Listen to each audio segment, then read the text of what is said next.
This is Mikey Mason, and you're listening to Why We Game.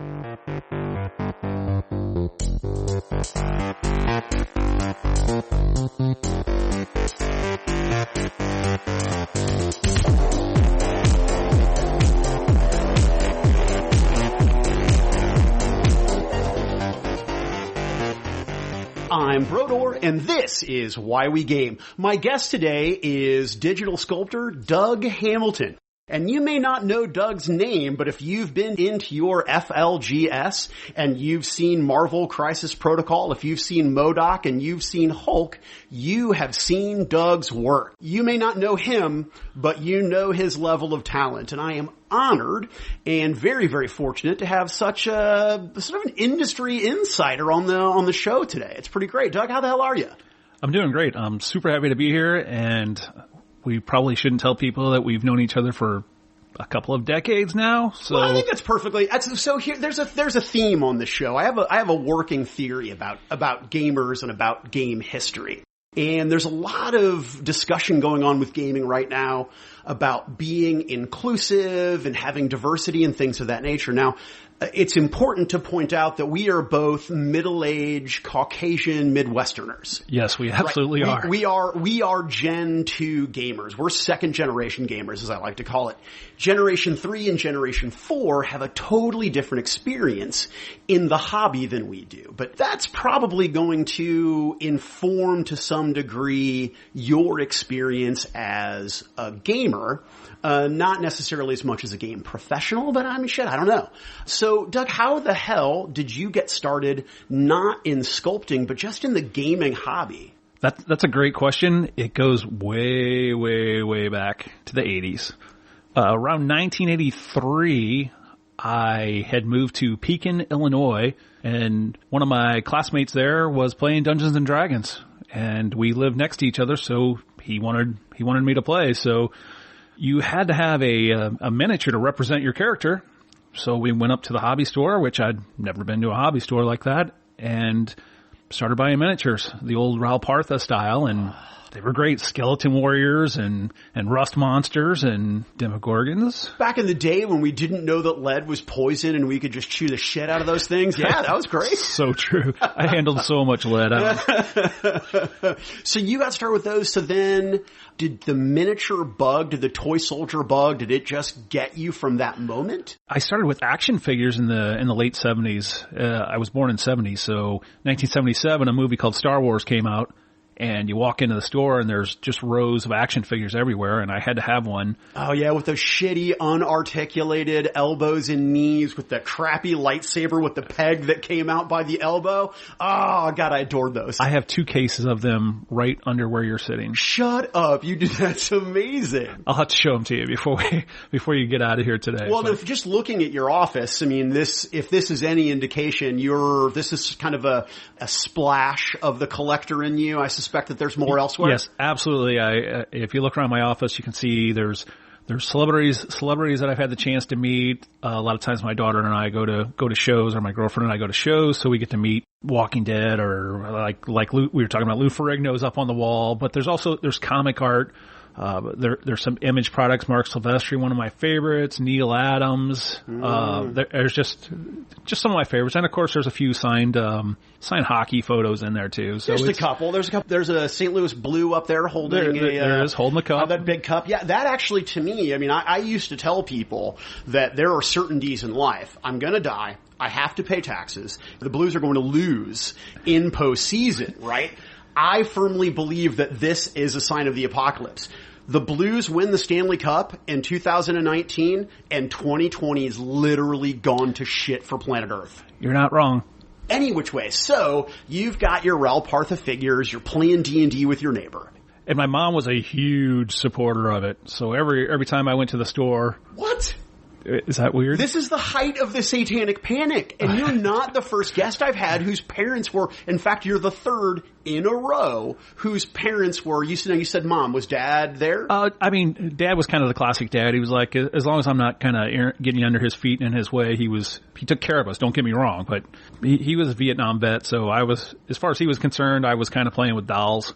at the same time, he wasn't discouraging or to the point where I shouldn't be doing that or I should be beating kids up instead of playing with toy soldiers. But Mom was supportive. Mom was super supportive, to the point where she would not only buy stuff for me, but she'd pick stuff out to be like, oh, look at this giant skeleton dragon. You could get that.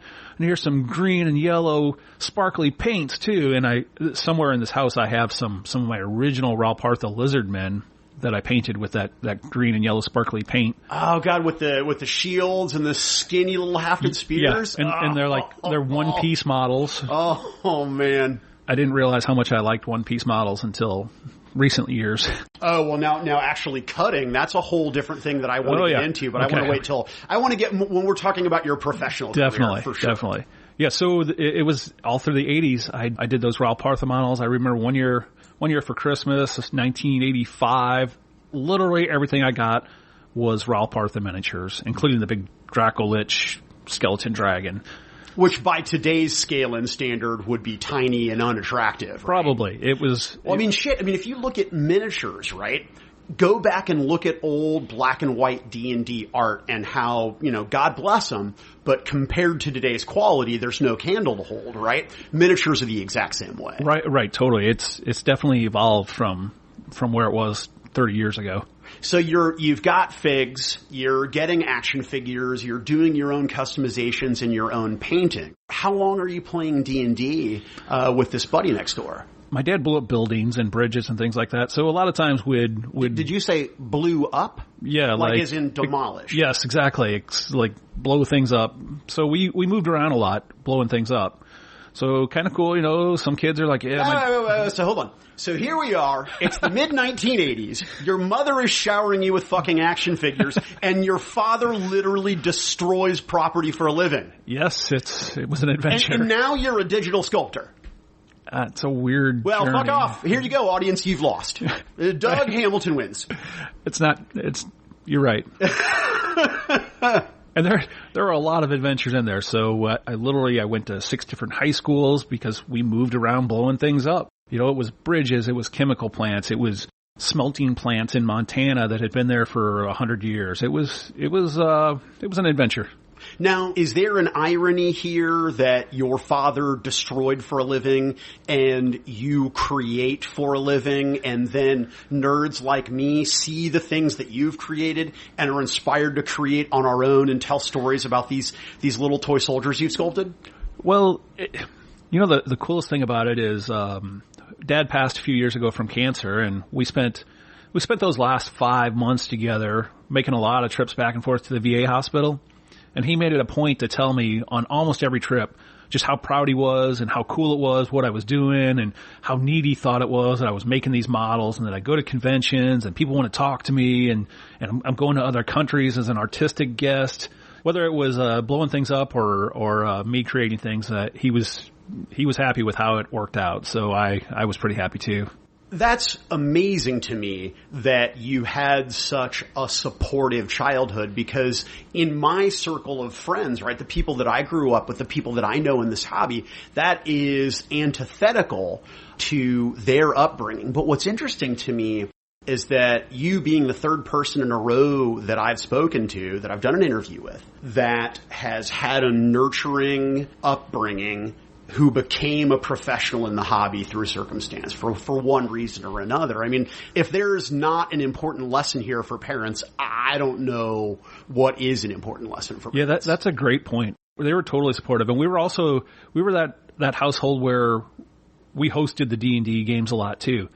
My mom would make sure that we had, our 18 liters of Mountain Dew and Coca-Cola or Pepsi or whatever, and bags of chips. You're and snorting Cheez-It dust off, or a Cheeto dust off.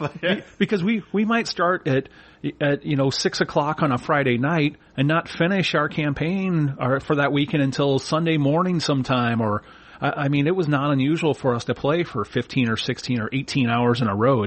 But everybody knew where we were and what we were doing, and it was just not, I don't know, we never thought it was a big deal. And other people much, much smarter than me have pointed out, my children are reading, they're exercising their math skills, they're writing, they're engaging in creative thinking and creative problem solving. Like, why would I not want my kids to be doing this? Yeah, playing role-playing games or reading comic books, because growing up I was always reading comic books and drawing comics too. Yes, maybe that was the nerd or geek thing, but I was playing sports too, but man, I was reading all the time. I was active. I was being creative. I was never in trouble. And we didn't sacrifice anybody in the neighborhood, so the whole satanic thing at the time was a little overblown. So what was your first toy soldier game? What was the first one? So not using D&D miniatures to play D&D, but did you play Chainmail or other games of that ilk? You know, that's funny because I want to say it was the late 90s. I went up to our LGS where I happened. I noticed they didn't say friendly. It was just LGS. Well, FLGS. It was actually friendly because you may have been there or you may not have started yet. I don't remember. Oh, right on. But it was actually at the Fantasy Shop. Right.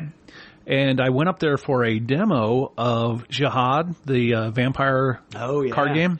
While I was there getting that demo, in the back of the room there were like 8 tables, some big event, with a bunch of guys running around with their Warhammer 40K models. And it was some campaign that they were doing, and everybody had their own toy soldiers, and they were painting, and I'm looking at it, and I was like, these are grown men, and they're playing with their toy soldiers. How is this happening? And so one of the guys, who I'm still friends with, Jeff Thomas, came over because he liked the vampire card game also. And so he sat down and we got to BS in and we played some vampire card game. And I was like, what are you doing over there? He's like, oh, this is Warhammer. Well, I went over and looked at it and they have spaceships and aliens and Marines and dice and books and pictures and toy soldiers. And so I don't know if it was that day or the next day, but very soon after I walked out of the Fantasy Shop with a Tyranid starter box. A news Tyranid box had just come out, so it had the codex in it and a bunch of models. And now see, that makes a lot of sense. Just looking through your Deviant art portfolio, you have a lot of stuff that I can see in alien sort of Xenos style influence for sure. Yeah, and also, you know, my introduction to sci-fi was like Alien and Aliens and, you know, some of those late 70s and mid 80s stuff, Predator, and, you know, so you can totally see that in my style. Did you buy an entire 40K army and start playing? I bought that. I might have bought 2 boxes. I don't remember. But I know I bought the Tyranid box, and then also I had picked up some undead zombies because there was I think there was a new Vampire Counts book coming out around that time also, and I was, even in the 80s, my main miniatures were undead vampires and skeleton warriors, and so when I saw Vampire Counts, I'm like, well, I want to do that too. So I didn't play a lot of 40K because I really got into the Vampire Counts, and then right after that, the Tomb Kings, because there's a theme there where I love my Egyptian style stuff. Did you ever get into crocodile games? You know, I didn't. I saw it a few times. Well, I still see it every year, and sometimes I look at it, but I never did. They have that aesthetic. Yes, right? literally an Egyptian game. And yeah. I never, for some reason, I never got into it. Maybe it was because I couldn't get anybody else to look at it. Well, that's the other question too, is that having known you for, you know, professionally as consumer and retailer, for a little while, you have a lot of experience playing, before you became a professional, you have a lot of experience playing a variety of miniature games. So how much is it for you is aesthetic?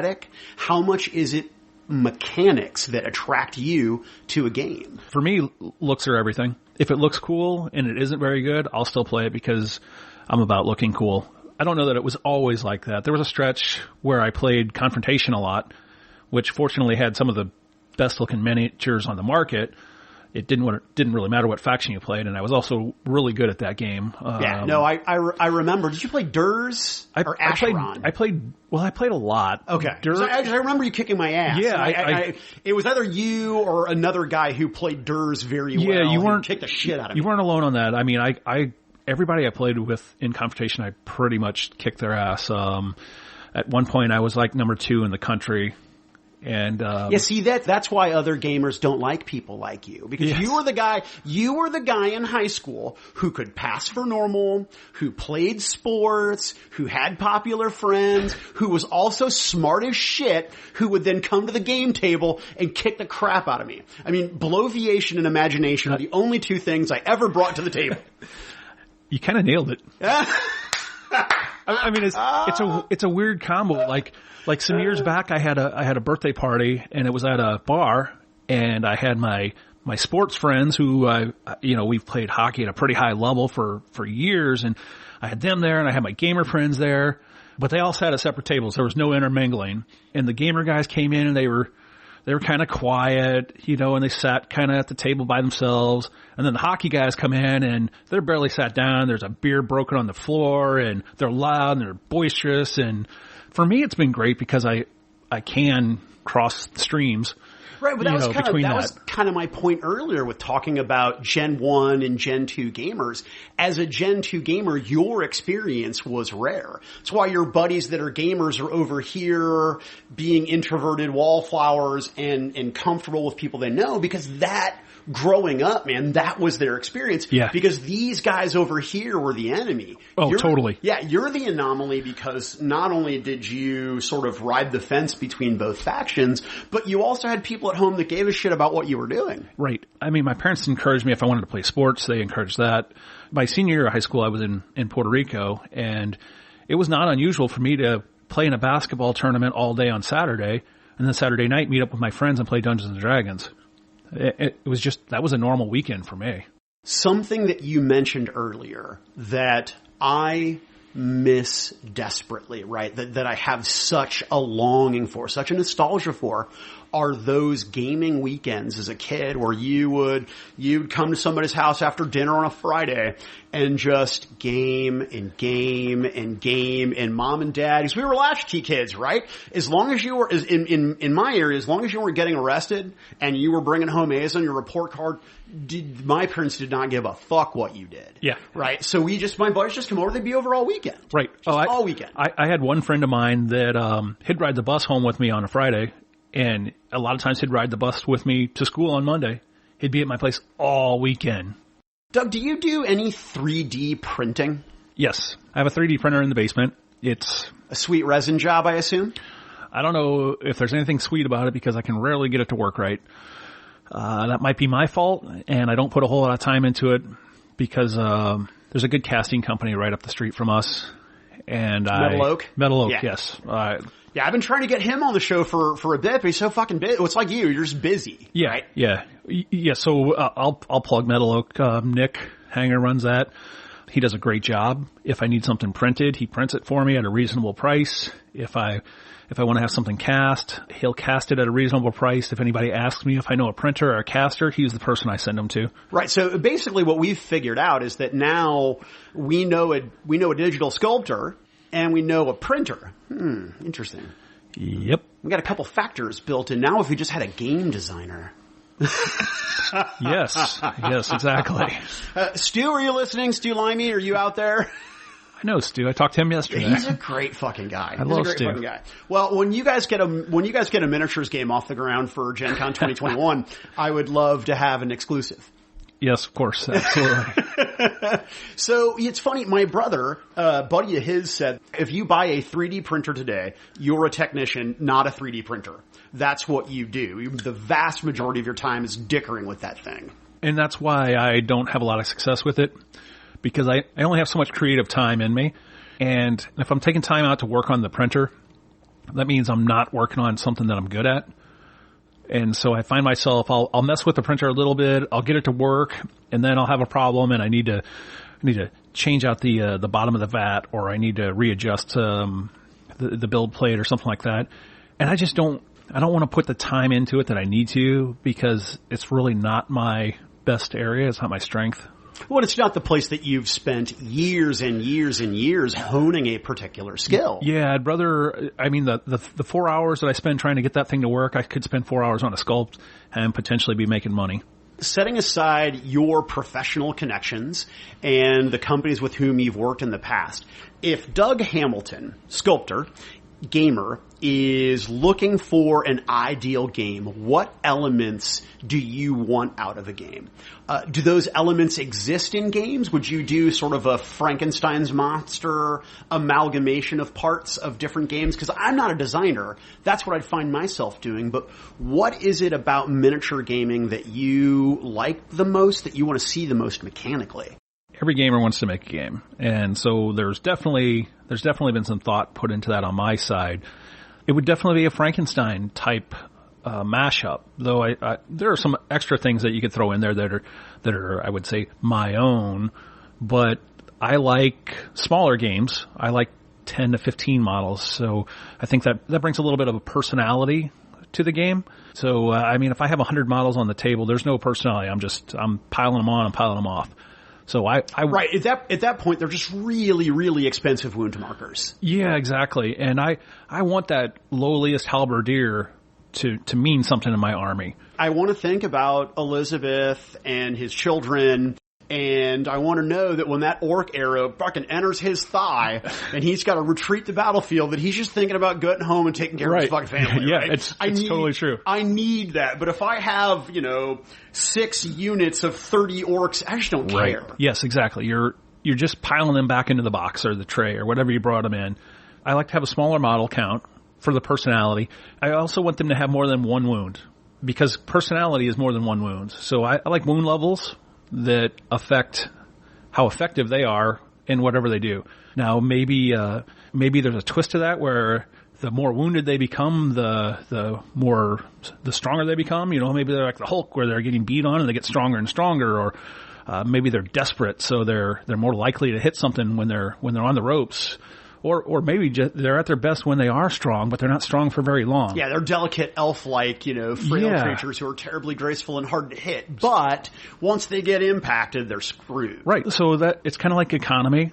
The economy of the game where something like wound levels matter, maybe a variety of weapon types. So for me, personality, I guess, is if you can put personality into a game mechanic, that's something that I look for, and it's something I always think about. Now, you said earlier too that when it came to toy soldier gaming, aesthetic was super important. So what's your preferred aesthetic? I know you're a professional, so someone can come to you with concept art or an idea and you can flesh that out and you can make that reality. But if you had the magic wand and you said, this is the aesthetic miniature game I want, what was it that you would see come to fruition? I'm a creature guy. I'm a creature. I'm a horror. I'm a supernatural. So in my ideal world, it's something terrible. It's monsters. It's werewolves. It's weird, twisted creatures. It's those crappy effects from the 80s. It's The Thing. It's aliens. It's Predator. Those are the things that really get me. So right. So it's sort of like the is it pronounced Cephalix? Oh, the Cephalix, right? Yeah, which are people which are from Privateer Press. They're villains. Or what faction are they with? Well, they're kind of their own faction. They're mercenaries, but they're kind of a faction within a faction. But they're the experimental guys, the Frankenstein. They're sort of your. Not to invoke 40K, but sort of if Fabius Bile had style. Right? Yeah, pretty much. Yeah, if Fabius Bile had a slick rubber doctor suit of all black and very fiendish monocles, and then what's that stupid thing in 40K, the combat rig? They have the servo rig in the back, but you've got syringes, and it's there. I literally have bought these. I have these miniatures at home. Nice. Literally for my Deadlands game. I use them for other role-playing games. Fuck, they're great for other role-playing games too. And also, they have a little bit of a Durs feel to them. They do. They're very Dursy. Yeah, they're very, very Dursy. Every once in a while, you'll see a model in my line where you're like, ooh. I did a model, and I'm jumping ahead, but I did a werewolf basically called Loki. man, if he doesn't smell of Rackham, I don't know anything that smells of Rackham. No, for sure. Actually, so this morning over my morning coffee, I logged on to DeviantArt and I went through Necromancer 120, and I went through and I looked at a variety of your work. And I gotta tell you, I don't say this just because we're friends and we've known each other for a long time. Dude, you're wicked talented. Thanks. You're one of those friends that other friends are envious of, because that guy, not only does he have talent, but he also has the drive to do it. I remember when I was working at Fantasy Shop, you were coming in and you had just started going to school. But before you were going to school, correct me if I'm wrong, you were largely self-taught. Yeah, before I went to school, I worked in transportation. I worked in transportation for almost 20 years. When I finished high school, I moved from Puerto Rico to St. Louis, and I went to school for maybe a year for traditional art. I wanted to do cartooning, comic books, things like that, and just got distracted by life, making money and chasing women and the normal things that a 19, 20-year-old guy does. And so I ended up dropping out and not ever really getting into it. So I still wanted to, but I got sidetracked. And so unlike other Gen 2 gamers, guys who were lucky to find a girl that would give them the time of day and married the first or second girl who'd fuck them, you're playing the field. Of course, yeah. Well, Doug Hamilton, you're not one of us. Yeah, I'm calling it. And I'm kidding. You totally are. You're the best of us. When you move around so much, it's hard to play the field. You're not in the same school, so you don't know the same people. You don't have your prom date isn't the girl you've known for 5 years, kind of thing. There were years where I went to 3 different schools, so you just don't know anybody. So maybe I had some catching up to do.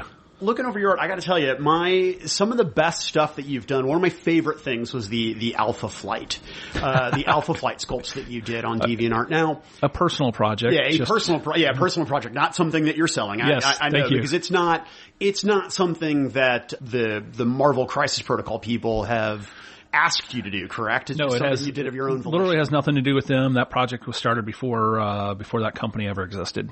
How did you then go from doing, what was the genesis of going from working in transportation to, you know what, fuck it, I'm going to try to do sculpting digitally full time? So I had worked in transportation for 20 years, somewhere in that area. I was doing okay. But we had a day, I worked in the office. I dispatched drivers and things like that. And there was a day where a driver didn't come in, and because I had a Class A CDL, I was asked to make some deliveries, which was fine. But I got to a delivery location and I had one pallet that needed to be pulled off the truck, which I could do myself. And I started to do that. And this guy comes by on a forklift and he's like, "Don't you dare touch that. That's mine." So I had to sit there for an hour while he ran around on the forklift and ignored me and was condescending when he talked to me. And I was like, fuck this. I'm done. At that point, I started looking for something else to do. Yeah, I didn't quit my job, but it was just one of those things where you're just like, I can't believe this guy who's, he's going to talk to me like that, and I can't just grab the pallet and throw it off my truck so I can get to my next delivery and get my job done. It was just one of those things where it opened my eyes to, this isn't what I want to do, even though I'm 37. I need to do something different. And I started looking into going back to school for art, and at that point, 3D art, video games, things like that, animation, whether it was movies or games, that was something that really caught my eye and something that I thought I wanted to do. But you're not doing that, and you're doing toy soldiers. So how did the, I don't want to say goalpost shifted, because that sounds shitty, but how did that transition occur? What changed? So I'd always loved miniatures, as we've talked about already. That started in the early 80s. And the 3D printing was just, there were a few people doing digital sculpting. Well, I was still working at shows like Gen Con for different companies doing demos and things like that. And I was like, man, I feel like miniature sculpting is going to go the way of 3D. So I started looking at how that would work and if 3D printers could actually get the level of detail, and they kind of couldn't. I mean, they were close, so there's some super high-end ones that could, but they were literally 6-digit machines. But I started looking at that, and also, when I started back in school, it was 2007.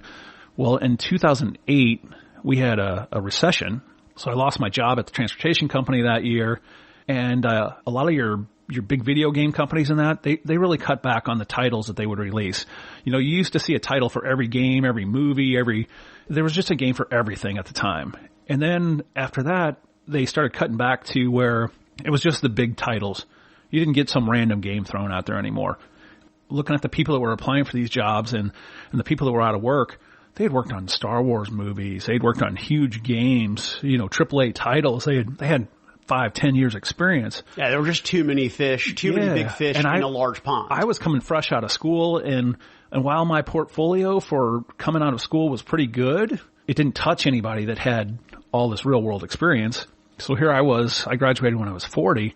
Here I am 40 and I've got a wife and a kid, and I'm dealing with the problems and the issues and the lack of experience that a 22-year-old would be dealing with. So I had to... That's how I feel at 45. Yeah. Well, it's kind of how I feel at 50 now. But I just kind of, thought about going towards miniatures, and I had started thinking that process halfway through my schooling because I just enjoyed doing that. It was a hobby that I liked. I had done demos at shows. I'd helped some game companies, on the transportation side get their product into shows, and, a couple companies from Europe that would come over for Gen Con. I would help them get their booth set up and get all their product into the convention center and all that. So I was still involved with games, but now I was looking at a way to actually be part of it, to move from the gamer side to, from the player side to the actual production side. You did not submit work unsolicited. No, how it worked out is, it was, Gen Con 8 years ago, almost to the day. 8 years ago, I had worked on my portfolio. I had a few models made. So I had my portfolio, I was going to take a Gen Con. I stayed up late, and then I couldn't find a place to print it. So I didn't bring it with me. So I was at Gen Con on a Thursday. I'm standing in line at the Privateer booth with a couple of friends of mine, and Matt Wilson, the owner of Privateer Press, came by a couple times. He knew these guys. They were demo guys for him. Stopped and BS'd, and my buddies are like, "Oh, you should see Doug's art. It's really cool." And Matt's like, "Oh, I'm sure it really is." And he moved on to the next person because that's how shows are. Everybody wants to talk about their art or their friends' art or things like that. And I think Matt came by 2 other times, just working the line and BS'd him because we stood in line for 2 hours to get the product. And I didn't have anything to show him. So I did have some business cards, which I handed out to other people. I didn't You didn't have a laptop or... This was 8 years ago. You don't walk around with your... Yeah. I mean, now when you go to a show, people come up and show their art. They have iPads or some kind of tablet where they just you right, page or a their business art. card with a QR code on the back. Yeah. Well, 8 years ago, I know it doesn't seem like that long ago, but 8 years ago we didn't have that. You didn't walk around with a laptop or an iPad or anything with your portfolio on it. So I kind of thought I missed that opportunity. I did hand out some cards, and I got a little bit of business out of it. I had there was a game that came out called Sedition Wars that Mike McVeigh. That was a very, very successful Kickstarter. Yeah, it was a real good Kickstarter. I did like 5 models for it. I actually had something that I was working on. That was kind of like the first real professional gig. Now it came out later. It wasn't the first thing that I ever had released, but it was the first thing I actually worked on for an actual company. 8 years ago, you didn't have your portfolio to show.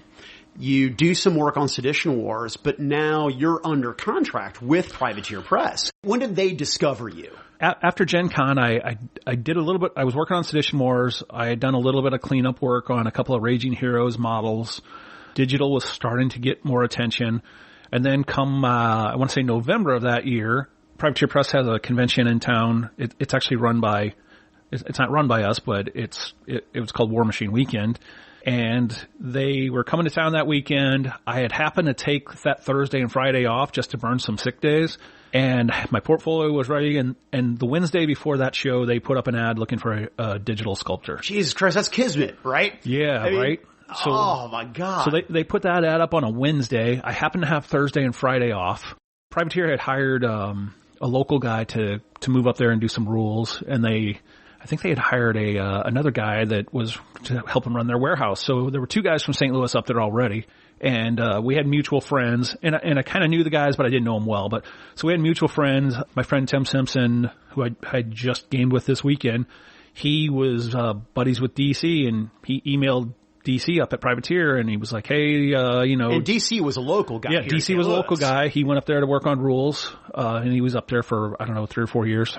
So DC, Tim emails DC, and DC passes the email along, and they're like, all right, we'll give this guy a few minutes. So they set up an interview on Friday morning. So Thursday, I spent the whole day getting my portfolio into a binder and examples of my art and everything like that. Had it all ready to go. I get up there on get to War Machine Weekend Friday morning. The first person I meet is Ron Cruzy, who doesn't really go to a lot of shows. Well, who's Ron? Ron is, at the time, he was the studio manager. To this day, 8 years later, he's still my boss. So Ron and I met, and he looked through my portfolio, and we were about 10 minutes into our conversation, and he's like, how do you feel about moving to Seattle?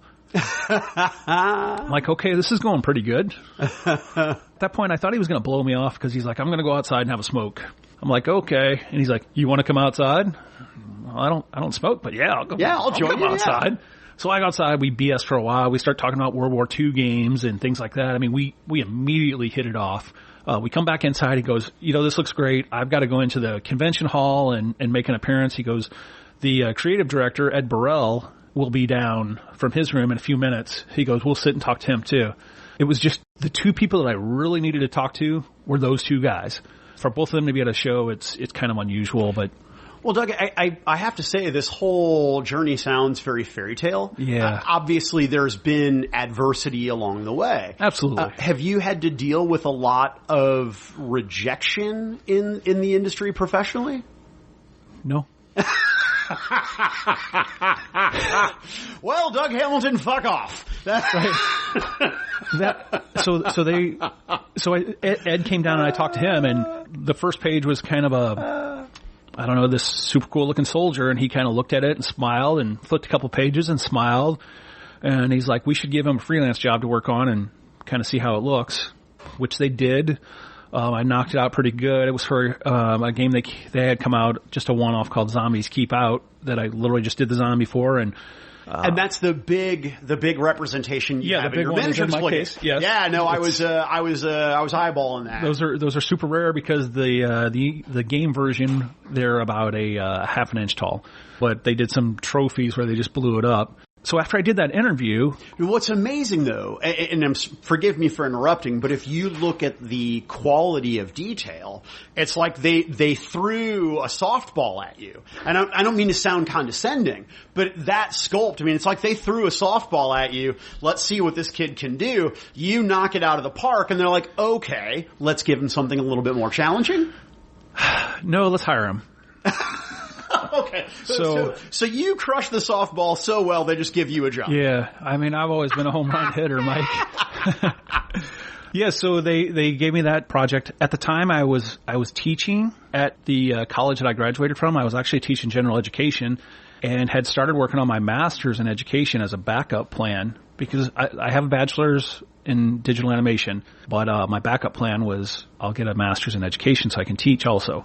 So I could teach some classes. I was teaching some gen ed stuff that I was allowed to teach. Well, the school had some financial issues, and they started laying people off, and I got laid off. So now I'm in between the interviews at Privateer, but Ron keeps telling me, he's like, hey, you're my guy. Hang in there. Now it's Thanksgiving. He's like, people are out. When people get back, you're my guy. Just hang in there. So right after Thanksgiving, they're like, we're going to do a second interview with you. And so I'm all nervous and hyped up for it. And it was just a formality. They asked me like 4 or 5 questions that I feel like they just made them up as they were walking into the room. And so Ron's like, well, I'm going to send you over an offer letter and a background check. And literally I left St. Louis on January 1st and drove to Seattle. So how long were you in Seattle? Just under 4 years. What motivated you to return back to the St. Louis area? So I was in Seattle for almost 4 years, I guess 3.5 or so, somewhere in that area. And we were talking about remote possibilities, and I got a call that my mom had gotten sick. She was diagnosed with cancer, and she wasn't going to live. She was on a timetable. She was months. And Privateer said, go home. So I was like, well, do I lose pay or benefits or anything like that? And Matt and his wife Sherry, who owned the company, they're like, no, you don't lose anything. Go take care of your family. They've always been a family first company. And I kind of knew that. I hadn't been there very long, and my dog died. And Sherry, the owner, she sent me a sympathy card, hey, I understand, and that sucks and I'm sorry. And, she's always been like that with me, and I've always gotten along really well. So when the time came, they were just like, go. And, so I was able to spend those last few months with Mom. And then a year later, Dad was diagnosed with the same cancer, and we went through the same thing. And it didn't matter. I could wake up that morning and message the owners and say, look, I'm taking my dad to the hospital today or whatever. And they're like, okay, do whatever you need to do. Let us know how it goes. You've been working remotely ever since. Yeah, so at this point, I've actually been back longer than I was there. So I've been back just over 4 years now, and I was there just under 4 years. And this is for my own personal industry curiosity. As I have a lot of XP as a retailer, but your side of the industry, I have very limited exposure to how it works. You're under contract with Privateer. Yes, so I am a full-time salary employee for Privateer. So they get my name, they get my work, they get my appearances. I'm basically theirs. I'm still an artist, so I still make art of whatever I want, really. But we have some understandings in place. I don't promote anything I do. I don't work for you're never going to see me do anything for Games Workshop or somebody like that. Right. So I mean, it's okay that I mentioned the Hulk and the Modocs, right? It is okay because that was a contractual agreement. Gotcha. Okay. I don't want to get too inside baseball, but there's a lot of fun stuff. There's some good Reddit posts to be read. No comment. Now, one of the things we were talking about earlier, just over your shoulder at the thing that you're sculpting now, that looks very headless horseman, undead thing. What are you working on? That's exactly what it is. It's a headless horseman. One of the War Machine factions is the Gremkin, and they're kind of like the supernatural. And it's literally a headless horseman. There's a foot version and a mounted version in the game. I'm finishing up. I don't think anybody's actually seen anything but the art for it. They haven't actually seen the sculpt yet. So I can't talk about the pumpkin and the end of the scythe and all that. You can talk about it all you want. It looks fantastic. One of the things that I notice, obviously there is a translation issue between sculpt and production, right? One of the things that we were chatting about earlier was how production actually carves up a model into its multiple parts. Now, as the sculptor, that's not something that you do? No, actually, it can be something I do. So when I started at Privateer, there was one other digital sculptor, and he used different software. And then I came in, and then another sculptor came in. So for a while, there were three of us. But those first 2 years, I did most of the cutting up of the digital models. Coincidentally, for the audience of toy soldiers, the people, the consumer, you had experience building models, and so you probably had a pretty good idea what good cuts were. Yeah, that definitely helps. It wasn't anything I had ever done before, though, so it was a learning experience, and learning how to do it digitally was a learning experience. Privateer didn't know how to do it either. It was all new territory for all of us. We have a couple guys in the studio that their job is they cut up models. They work with production to make sure that it's how they want it, and if something needs to be tweaked or something, they do all that. They do wonders. They're fantastic at it. I hate cutting up models, and part of the reason I don't cut up models too often anymore is it's time consuming. So I might spend 2 weeks on a model, but then I might spend 2 weeks trying to get it cut up right for production. It just varies. So. It's not worth your time. I can pay somebody else a lower salary to chop up models that somebody else sculpted. Yeah, I don't know as much as a lower salary as much as maybe they're not digital sculptors like I am. Maybe they don't have the experience sculpting that I do, is the best way to put it.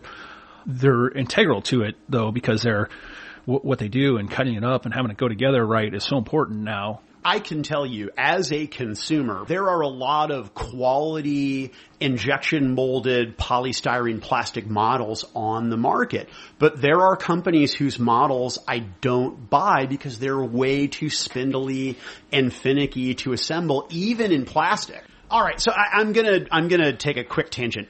Doug had to stop for a moment, so I paused the recording. I looked over at your miniature case, and there is a Thagrosh St. Louis blue holding a Stanley Cup and a hockey stick. Where did this model come from?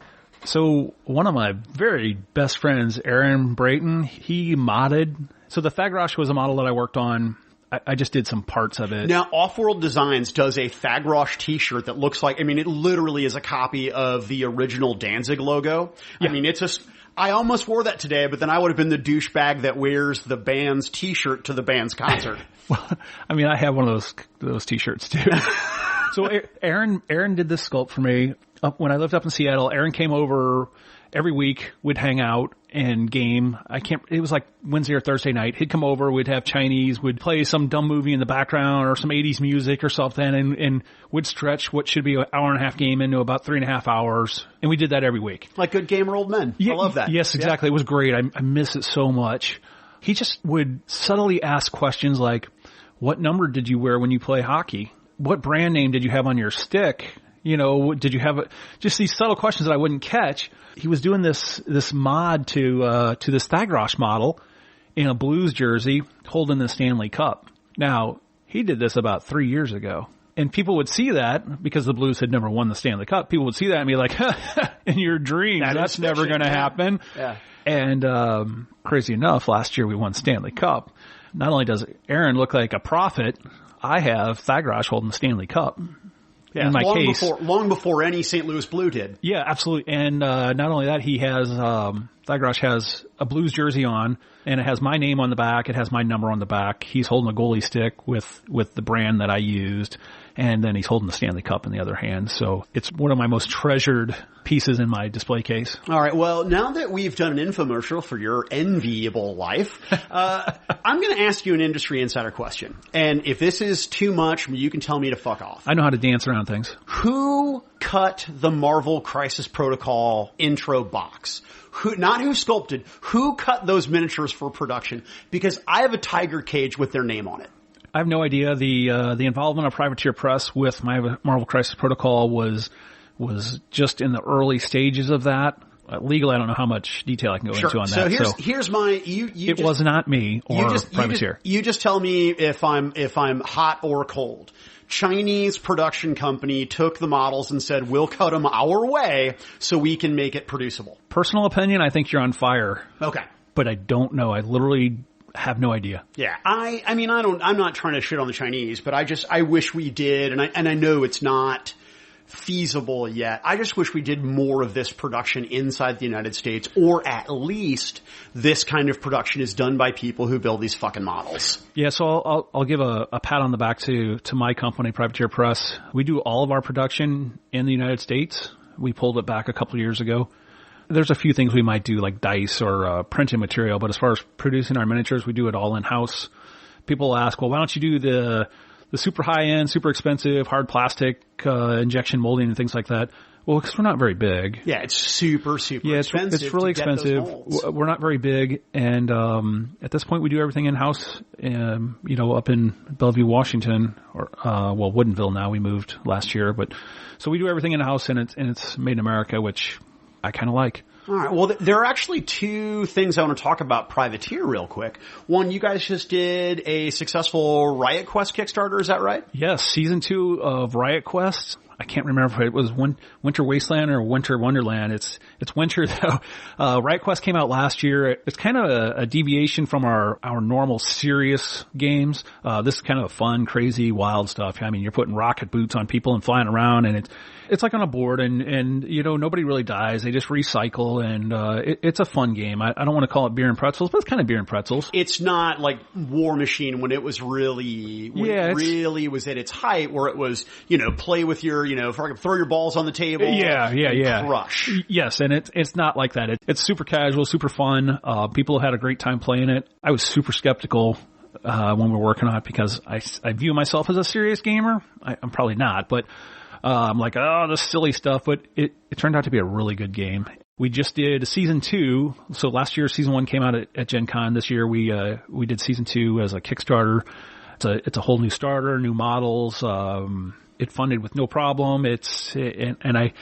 I know we've been delivering our Kickstarter super quick, super early. So I think this one's slated to release like at the end of the year already. So we're not really messing around. There's no, well, you're going to have to wait a year or two to get your product. It's more like, you've ordered it and it just got lost in the mail for a couple of months and now it's there. Right. Well, and I'm not a privateer shill for sure. I mean, I didn't play War Machine past Mark 1. I know War Machine. I know Hordes. I don't know them all that well in its current Mark 3 iteration, but you guys just launched Warcaster, which is, and I'm just going to give my sort of gut thing and you can correct me, but it is sci-fi War Machine. I don't know if that's a great description of it. I mean... Well, now I'm going to go right. I'm at the source. You tell me. How do I tell people? It's an easy description of it, sci-fi War Machine, but the rules are totally different. The way the game plays is totally different. It is a sci-fi game, and its roots were the War Machine world a long time ago, but it's a different dice mechanic. It's a little more closer to Monpok, where you have proprietary dice that you use for it. Right now we have 3 different factions out. We kickstarted that earlier this year, and despite the pandemic and the lockdowns and nobody allowed to work, we delivered the Kickstarter on time. Like, I think we finished up the Kickstarter in March, and we said we were going to start delivering in July, and we did. Even the European countries they're all receiving their stuff like in the last week. Everything to Europe. I sent a couple of boxes to Spain recently, and it took 2 months, literally 2 months to get to Spain. So shipping worldwide is slow, but even our European backers are getting all their stuff now. The US backers, they got theirs in July, in the first part of August. Now there's 2 waves to it. There's a second wave and we said that ahead of time, that wave 2 would come out, a month or so later. It's delivering on time, and people are enjoying it. They're painting. They're starting to get games in. So it's pretty exciting. It's nice to have a sci-fi game. We've been talking about it for years and years and years. Well, so. some of the firearms tech, just because I like sci-fi guns. I mean, I like guns anyway, but I love the sci-fi guns. I love the shoulder-mounted rail-style gun. I love all the little accoutrement you've got stuck on there to make it look high-tech. Really kick ass. You're going to love my room then. So I've got some guns to show you. All right, so here we go. Someone wants to learn to digitally sculpt, right? But I don't want to go through the criminal collegiate process, right? I don't want to go through all that, right? I just want to learn accounting. I don't need to go take Latin, 2 years of Latin to learn fucking accounting. So I want to pay Doug Hamilton to teach me to sculpt. What is your fee per hour? Man, that's a tough one. I don't know if I have a fee per hour. It depends. Well, you should. I mean, you're okay. I've never really thought about it. I don't want to get too inside of it because I don't want to shit on your trade secrets, or expose them, I should say more correctly. But you and I have had conversations offline about things that you've developed, tricks and techniques that you've developed when sculpting, because the translation from digital sculpt to actual tangible miniature, there are things, there's a lot of stuff that people proportion-wise don't consider. Those lessons are super valuable, right? Oh, absolutely. Because there's a lot of great artists out there. They're just not great miniature artists. There's certain things that there's a lot of people that are way more detailed, and they're on the screen. Their work looks so good, and I look at it, I'm like, yeah, none of that's going to work. And this is not your place you're not crapping on them. I am. You're sure. Not endorsing my comment. But Raging Heroes is a wonderful example of incredible miniatures. Incredible miniatures. I have firsthand exposure to the casting of those figs. I worked there for a hot minute, right? I was there at that shop. Those miniatures don't cast well. They don't. They're beautifully sculpted, but Benoit just didn't, in my opinion, as one person, did not consider production when they were sculpting those figs. Yeah, absolutely. And I know the Raging Heroes group, super nice people, and they look beautiful. But yes, there's things you're just not going to capture it, and it doesn't. It kind of feels like a scam if you show a digital model, and that's kind of why I hate showing digital models. But you show a digital model and it looks one way, but then you have to tweak it, or it doesn't look right, or whatever it might be. The end product doesn't look the same. I've seen so many beautiful sculpts, and there's all this flowing things and these gaps and these weird pieces coming off, and it's just not ever going to work. About a month ago, one of the modern miniatures groups that I'm in, this guy posted this render of about 20 different rifles for modern military. And I looked at them and I'm like, none of those are going to work. I've got a friend at Weta. These are going to work. I'm like, no, they're not going to work. I'm like, you've got lens caps sticking up off of your optics they're literally not even going to show up. You can't print them. They're too small. No, I got a friend at Weta. It's going to work. Okay, dude, let me know how that goes. Yeah. And like if that did work, 40K would have done it already. Oh yeah. And they'll have like a rail with 30 slots on it. I was like, that rail would work really good if you had about 4 slots on it, just kind of thing. And so we're talking hourly lawyer money, like $200 an hour. Is that? Hey, if somebody wants to pay me $200 an hour to do some training, let me know when you want to start. So 200's too high. So there we go. So now we know that 200's a good number. So we've established that you're a whore. We just need to know the price. I'm not saying I'm not a whore. Oh, well, Doug Hamilton, I got to tell you, it has been absolutely delightful to talk to you. I appreciate you being on the show.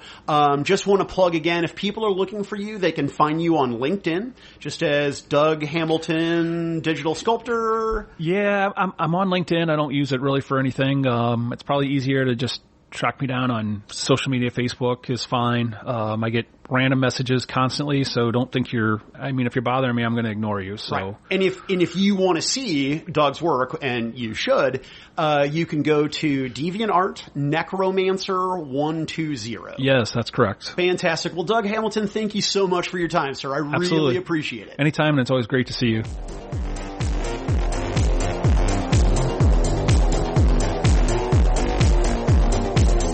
Why We Game is a production of the Influence Foundation. All rights reserved.